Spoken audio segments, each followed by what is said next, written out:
So good morning. Good morning. So this morning I want to begin by saying thank you for letting me get up here to speak, because it made me go through a process of thinking this week instead of just reacting to the news. So Lucille had emailed me on Wednesday asking about my topic, willingness, so she would have an idea what songs to play for us. And I said, well, I'm just going to talk about being willing to have and accept our good, because after all, one of the main obstacles to enjoying a satisfying life is our own unwillingness to be satisfied, which is really true. And then on Thursday and Friday, like some of you might have noticed that the financial markets tanked. The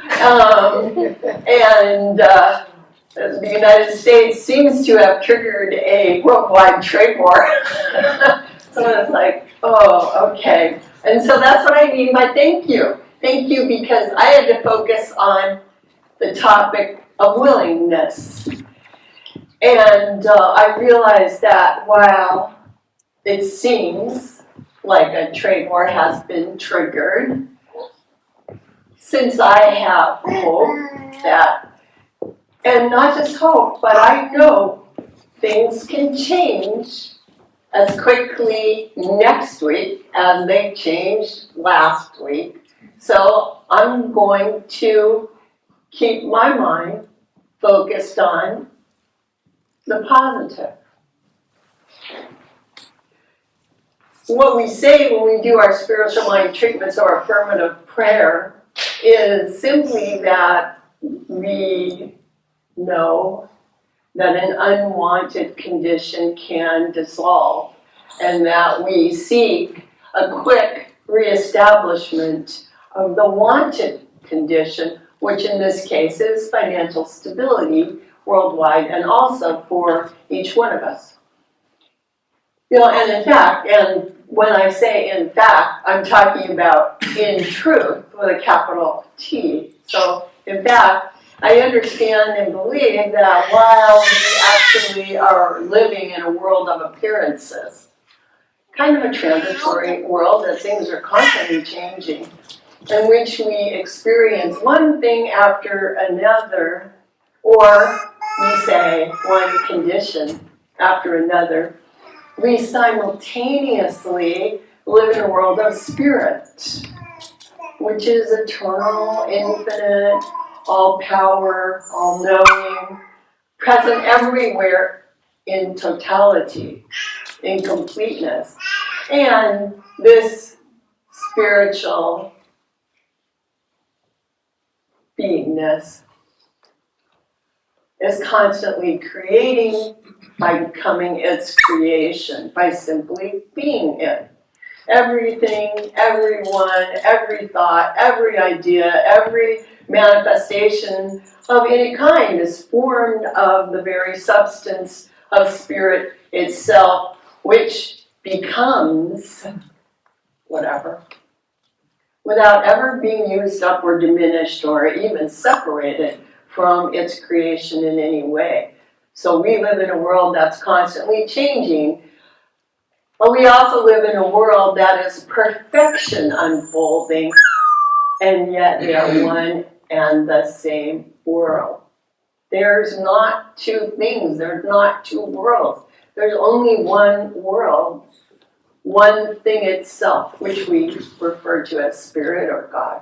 And yet, it doesn't always seem that way, right? You know, sometimes it seems like there are unseen forces that are really negative that keep coming into our lives.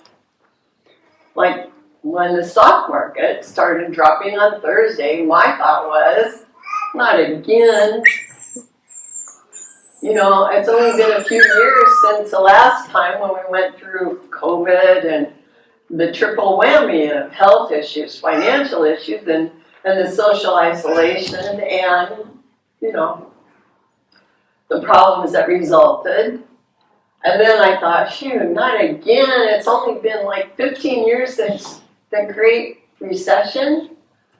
And then I thought, not again. It's only been, but I'm not going to go through the whole thing. But I went back in my little brain somehow, I don't know why, it passed the depression. I didn't really experience the depression, but most of us were impacted by it, whether we were there at that time or not. I mean, it really had a long tail.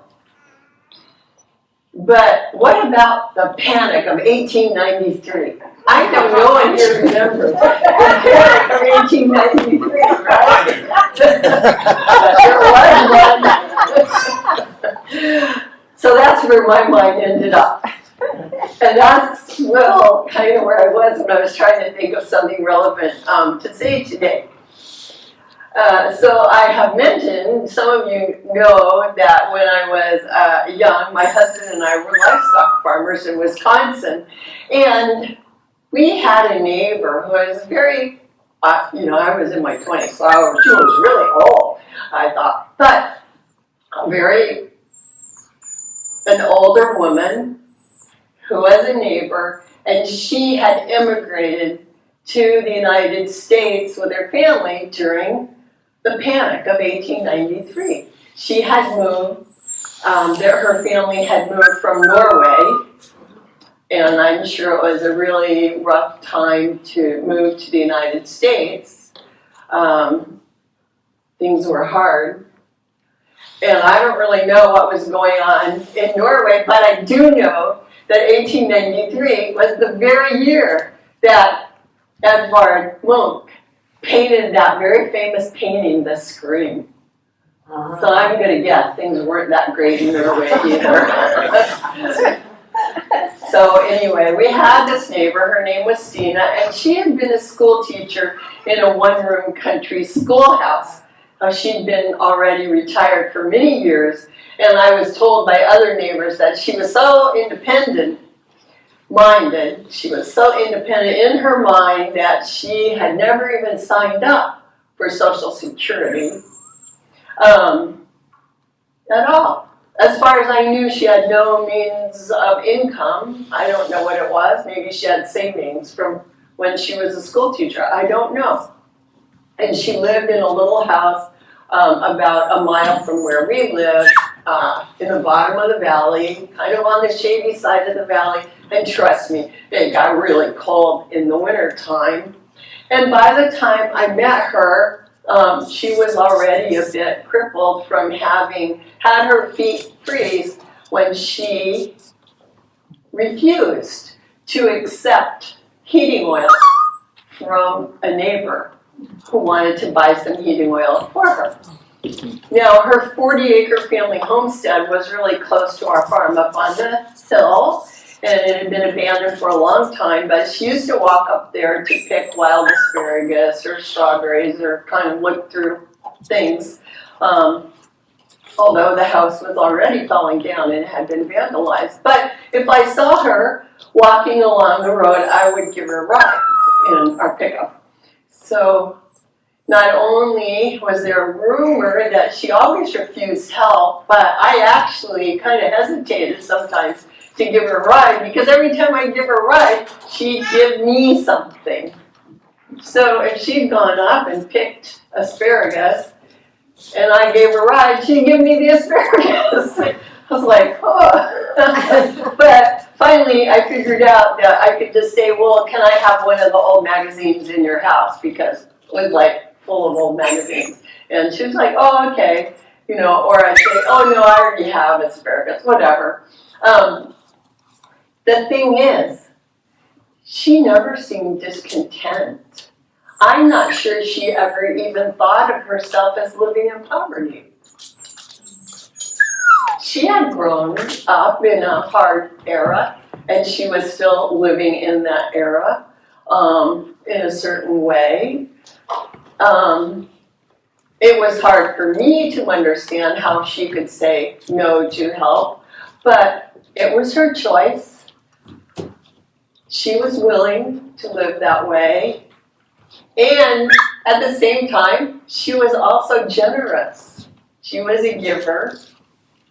She was not willing to accept or ask for help, yet she was still content. So I'm just going to, as an aside, let you all know that one of her nieces took her to live with her later, so it's a happy ending. But still, the point of my story is she was a giver, but not really a taker.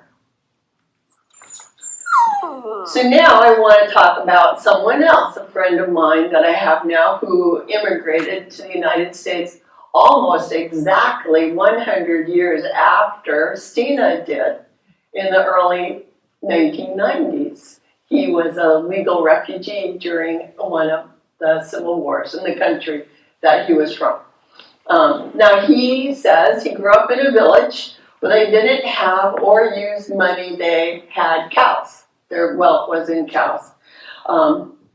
And so they had cows, but everything else they made or grew or fished for, and they shared without reservation. I'm not going to say they shared their cows without reservation, but other things they shared without reservation.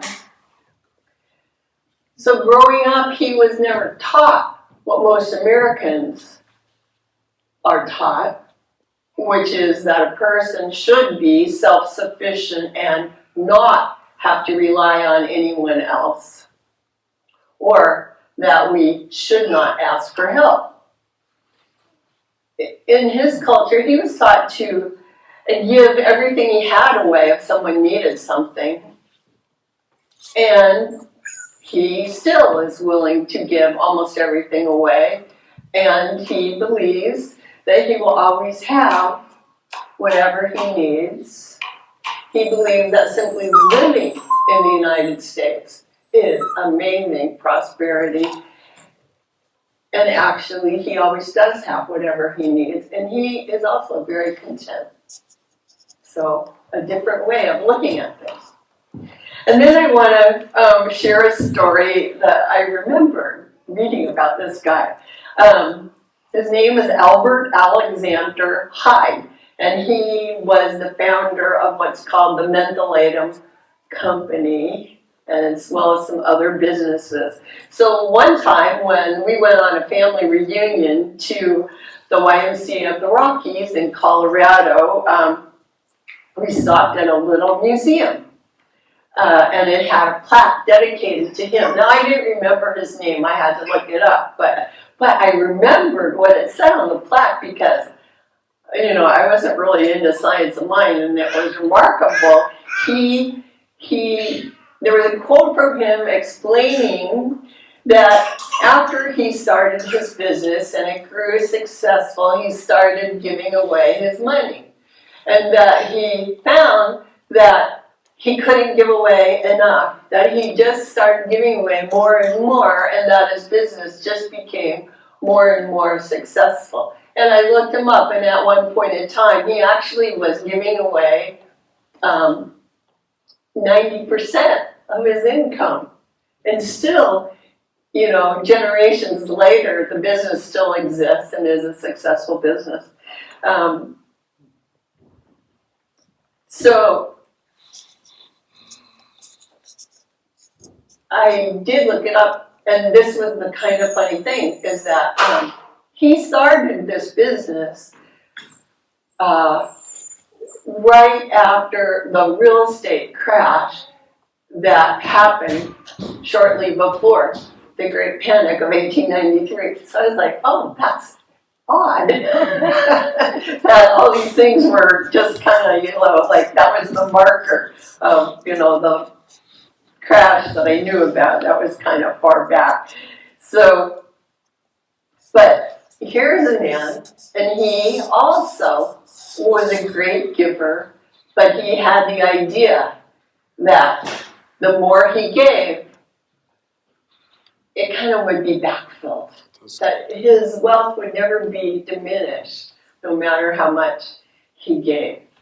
So I have told you stories about 3 people and their willingness to give and receive. And I'm not judging any of these people. As far as I know, all of them were perfectly or are perfectly happy. They're all perfectly content or were perfectly content with their situation. While to me, one seemed to live in poverty. While to me, one seems to live very simply. And while to me, one seems to have been very wealthy. Each person was demonstrating in their own way what we call the law of circulation, which is that what you put out into the world comes back to you as naturally as breathing. What you release, you're setting things in motion. And also, they demonstrated the power of what we refer to as a mental equivalent, which is when you have an idea that something is so, then your life will have a tendency to express that as being so for you. So then, naturally, I had to look in the Science of Mind textbook by Ernest Holmes. And he gives a different example that kind of explains the same thing. He said, and this is, he was trying to explain for people who are trying to learn to use spiritual mind treatment or affirmative prayer, how it works. So he said, imagine that there are 4 people, we'll call them A, B, C, and D. Imagine that person A had a job in the past that paid, he said, $15 a week. Let's call that $15 an hour, right? Okay, so person A got $15, B got $50, C got $75, and D was getting $100, but all 4 of them were unemployed. So all 4 of these people didn't have a job. All 4 of those people came to a practitioner and asked for treatment for a new job, right, for employment. So Ernest Holmes explained that the practitioner, the one doing the treatment, will take the thought that there is nothing but activity and heal the belief in their own mind in activity, or in this case, joblessness, and will declare on behalf of each person that each of these people is divinely active, occupied, and compensated. And through that, the practitioner will have set into motion this law of circulation, this law of mental equivalence, which will produce something for each one of these 4, assuming, and he's just supposing that the treatment was effective and a good one. So the requesting people also each accept it being done on their behalf, and so consequently each person finds a position, a new job. Holmes says, probably A is going to find a job for $15, B for $50, C for $75, and person D for $100. Why? Why would that be true if the practitioner says the same word on behalf of each one? Why don't they all get $100 or a position that would pay more? Because, Holmes said, the law, the way, and when he says law, he means this is the way spirit works as it creates. The law says that we can have only what we can take. So the practitioner's word was used for each in the same way, but each person could only receive their own fill, their own amount that they felt comfortable with, that they felt, okay with, that they would feel satisfied with. according to what Holmes called their own mental capacity. Each could, however, have more, right?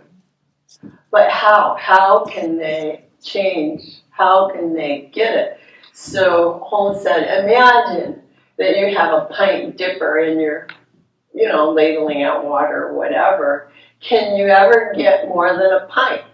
Does it matter whether you're dipping out of the ocean or dipping out of a pitcher? No, it doesn't matter, right? And that's what we teach. Spirit's infinite.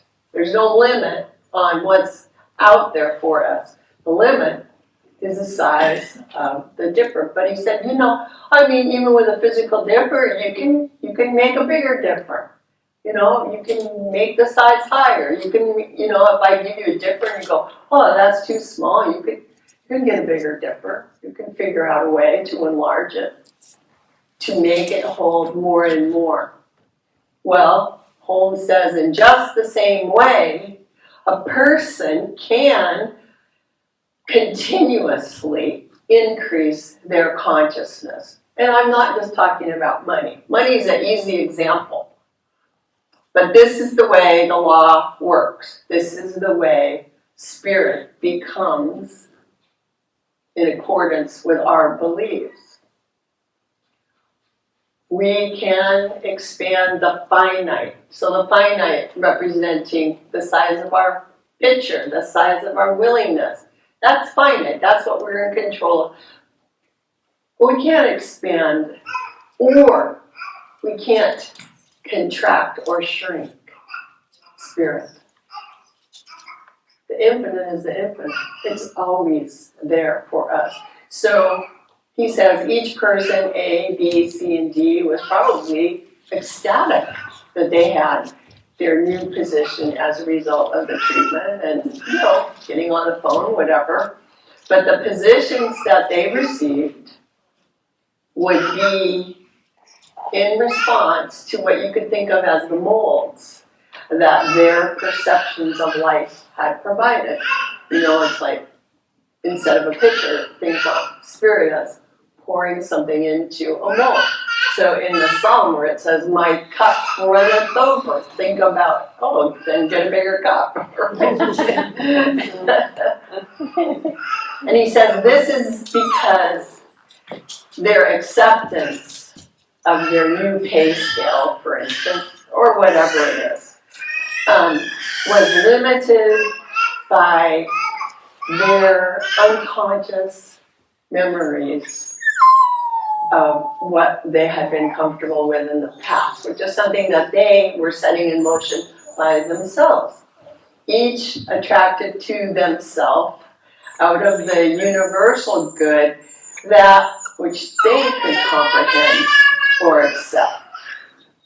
It's just like water naturally reaches its own level with its own weight and without effort. It's just what happens, it just settles in according, if it's in a bathtub, it settles in. If it's in a pitcher, it settles in. And so that's true for our consciousness and our lives also. But Holmes always says this: it doesn't mean that A, B, C, and D people will always have to receive the same compensation, because each can easily receive more when they enlarge their consciousness. The same prayer, the same way of doing a prayer, the same way of doing a treatment works for both big and little. Right? There's no judgment. It's not like a prayer or treatment only works on a cut finger. A prayer or something also works on what might seem like a calamitous event or disease or whatever. Prayer simply works according to our willingness to believe and accept. So a person doesn't suddenly become rich because they just sit around and think, I'm a millionaire. But gradually, as they think more and more prosperously, they will become more prosperous. So these examples are about prosperity, probably because I think it's on people's mind a lot, this weekend. I mean, you kind of wonder what's going to happen next. And I know a lot of people who are on fixed incomes that are maybe even more worried than others, or people who are concerned, will their jobs be affected? But the truth is that this principle is exactly the same. Whether you're thinking about prosperity, your health, or relationships, or any other aspect of life, our thoughts do create the tendencies in our life, the directions in our life, the pathway that we are headed in. And this is what I want to focus on a little bit today. Our thoughts also create the limitations. So, yeah, it's true. I mean, I didn't put on the tariffs. You guys didn't put on the tariffs. But together with the other, 300 and some million people of America, we all participate in this culture. And this is a shared culture. We all create a culture where things like this happen, and we also all create the very same culture where things can change tomorrow. We kind of live in a very exciting country, let's face it. Full of opportunities and sometimes full of limitations. But what I really want to say is that we don't need to add on limitations that we place on ourselves by ourselves, right? So it's like the ocean. The ocean, fine, the ocean, maybe you have good weather, maybe you have stormy weather. There are things you can't control, but you can control your own boat, right, that you're sailing on. So you can just go to sleep and hope you don't turn over, or you can stay alert and try to navigate to a safe harbor. I mean, we do have power. We can use our thoughts to take care of ourselves. And as we are creating a mindset, let's call it a mindset of positivity, it's very contagious. Conscious thought is much more powerful than unconscious thought. So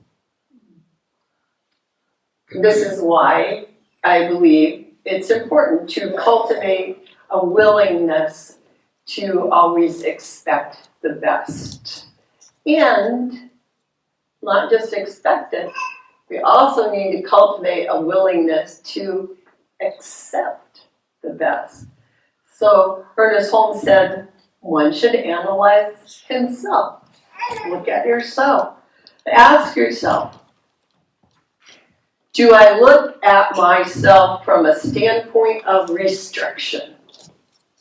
Do I see my life limited to an eternal round of getting up in the morning, eating, going to work, coming home, going to bed, sleeping, getting up in the morning, eating, going to work?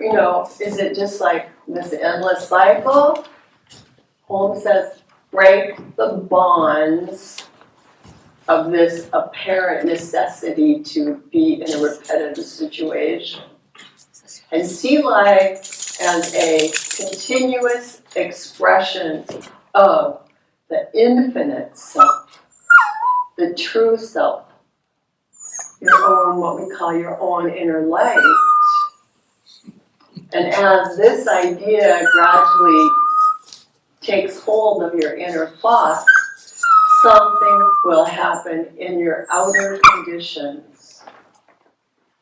Something will change. He says, just free yourself.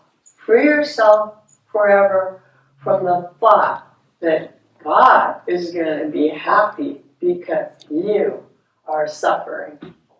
No, it's not so. the world isn't any better when we suffer or experience misery or anything. The truth is, you look at this beautiful bouquet that Ruth Ann made, and we are so fortunate. We have flowers every week. It's just like, oh, this is the natural state of life. The natural state of life is abundance, beauty, this life expressing itself wonderfully. That's true for the plant world. It's also true for the world of humanity. So know that the greater the abundance, this is also quoting Holmes, know that the greater the abundance of every good thing which you are bringing out in your life, the more perfectly you are satisfying the divine urge within you. Anything you can dream of is not too great for you to undertake if it hurts no one and brings happiness and good into your life. Now, I just want to say that today, Jim is going to be giving a workshop. And I wanted to do this talk as a little bit of a lead-in to his workshop. So my talk is about metaphysics, obviously, right? Why does this stuff happen? The metaphysics of this happen. So usually when you go home, you go, well, that was great. Now what am I going to do? How do I make this happen? I can get out, the 2-inch thick Science Mind textbook and read a little bit, and I wonder which page I should go to. Right? So I don't know if all of you have read Jim's book yet. Who's read his book? Has anybody read his book? It's very practical. And so I want to encourage everyone who is able to stay for his workshop, because he has found a way that worked for him to put the ideas into practice. And I know that other people in here maybe have found other ways to put it into practice, but trust me, it's through putting it into practice that we can see the results. And when we see the results, it increases our ability to believe that it works, and that's how our consciousness really shifts. Our consciousness doesn't shift because you listen to me explain things. The consciousness shift happens when you see it for yourself. Reverend Lori's here. I remember it was only a few years ago, and she said, I think I'm going to do some more wells in India. Right? Now, what are you up to? 130 wells she's gotten donations for and organized the construction of 130 wells in India. How does this happen? Now because it's happening, and she shared the story, all of us can go like, okay, that was a dream. Maybe I can work on my dreams too. So anyway, I just want to say that. I'm looking forward to Jim's workshop. I know he's worked hard on writing the book, and he's got something to say that will be interesting to us all. So that wraps up what I have to say. Thank you, everyone. We'll have a quick song. Yeah.